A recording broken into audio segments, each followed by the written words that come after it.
Welcome back. Yes, final quarter hour left on our special Hajj 1445 broadcast of and corresponding to the year 2024. And yes, Al-Quds, Palestine is always on our mind and always on our agenda. And they celebrated Eid al-Adha today, rather somber Eid al-Adha. And I have Brother Usama Nazal from Janine, and he's going to just tell us all about the experience and Al Quds today. What was it like? What was the Salah like? Was there any challenges and difficulties there?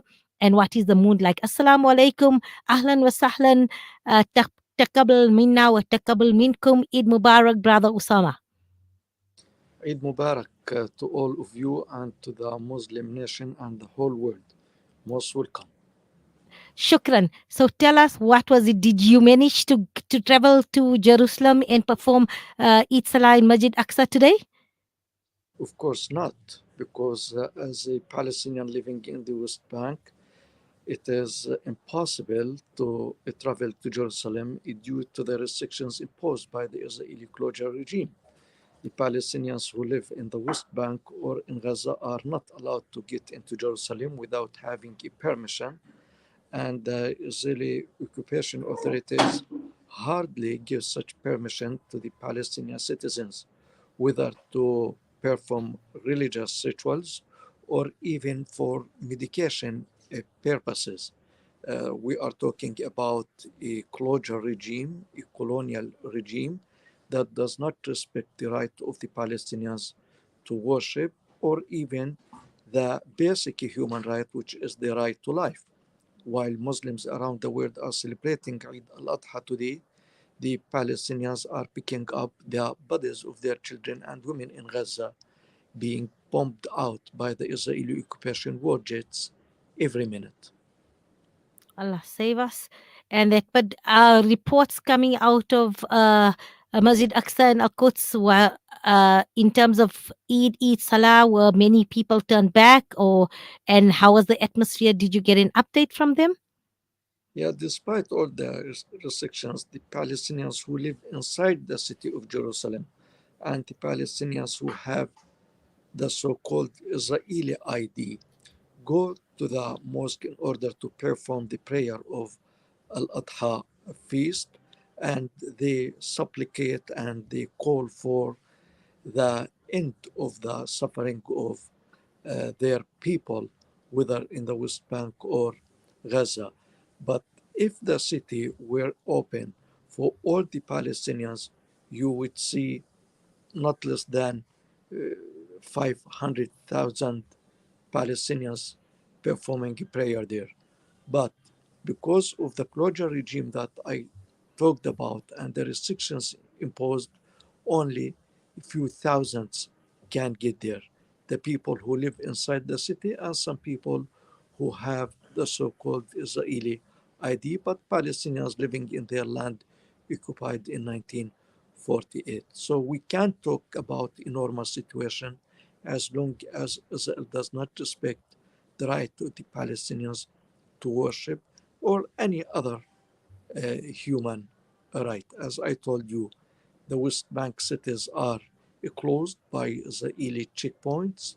Gaza is being pumped out around the clock, and the people in Palestine really don't have any feature of happiness or any feature of celebrating Al-Adha feast. How can we celebrate while the children and the women of Gaza are being slaughtered, slain by the Israeli war jets every minute and every hour? Allah make it easy for us. Allah use this time. It's a time of dua. It's time of dua, and that is our greatest weapon. Is our dua. The dua of the global ummah is always on Palestine for Palestine. I have interviewed many Hujjaj who are performing Hajj now, and everyone indicated their dua was for Allah to protect and liberate the area of Palestine, inshallah. And we make a dua that Allah grants you people comfort, protection, inshallah, and more than that, the right to follow our deen, the right to practice your deen, and the freedom of movement, and the right to dignity, and the right to be respected as a human being with your right, with rights for like everybody else enjoys the world over. So we make dua. Shukran for updating us, and our duas are with you in difficult circumstances. And please convey our solidarity, our salam, and our support to the people in Janine and the people in Palestine, Brother Usama. Assalamu alaikum wa rahmatullahi wa barakatuh. Walaikum salam. Thank you very much. Salam. Thank you. And rather, yes, a very sobering moment, a reminder that while we have euphemism, where we have euphoria, uh, uh, with the Hujjaj, life transforming experience, spiritually transforming experience, there is still oppression, uh, meted out and experienced by our brethren in Palestine, in the West Bank, in Gaza, even in the old city itself.